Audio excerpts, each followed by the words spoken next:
Hello అండి. పెళ్ళిళ్ళలో అయినా సరే ఎవరింటికైనా చుట్టరికానికి వెళ్ళినా లేకపోతే మన ఇంటికి ఎవరైనా చుట్టాలు వస్తున్నా ముందుగా గుర్తొచ్చేది ఈ దోసావకాయ అండి. ఈ దోసావకాయని ఈజీగా ఇంట్లో ఎలా పెట్టుకోవాలో ఈ వీడియోలో తెలుసుకుందాం. ముందుగా చారలున్న మచ్చలున్న దోసకాయని తీసుకోవాలి. గట్టిగా ఉండాలండి దోసకాయ, మరీ మెత్తగా అస్సలు ఉండకూడదు.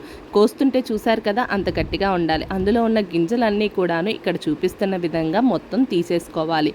గింజలన్నీ తీసుకొని పెట్టుకుంటేనే ఆవకాయ చాలా బాగుంటుంది. అస్సలు తడుండకూడదు అనే విషయాన్ని గుర్తుపెట్టుకోండి. పెద్ద పెద్ద ముక్కలుగా పెట్టుకుంటే ముక్క చీకిపోకుండా 4 నెలల వరకు చాలా బాగుంటుందండి. ముక్కలన్నీ కోసుకున్న తర్వాత 2 గ్లాసుల ఆవపిండిని అయితే తీసుకోవాలి. 2 గ్లాసుల కారాన్ని తీసుకోవాలి. 1 గ్లాసు ఉప్పుని తీసుకోవాలి. కాసింత మెంతుల్ని తీసుకోవాలి. 2 స్పూన్ల మెంతుల్ని తీసుకోవాలి. తర్వాత కాసింత ఇంగువాని కూడా తీసుకోవాలి. ఇవన్నీ కూడా తీసుకొని బాగా మిక్స్ చేసుకోవాలి. మిక్స్ చేసుకున్న తర్వాత మాత్రమే, ముక్కకు అన్నీ పట్టిన తర్వాత మాత్రమే నూనెను పోసుకోవాలనే విషయాన్ని మాత్రం గుర్తుపెట్టుకోండి.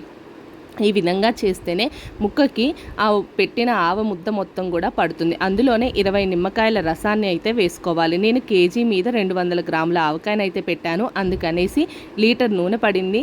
అలాగే తర్వాత వచ్చేసి మనకి 20 నిమ్మకాయల రసం, చిన్న నిమ్మకాయల రసం అయితే పట్టిందండి. పుల్లగా ఉండదు కాబట్టి ఆ పులుపుదనం కోసం వేసుకుంటే గనక ఈ చిన్న చిట్కాని పాటించారంటే ఆవకాయ రంగు మారదు, అద్భుతంగా ఉంటుంది.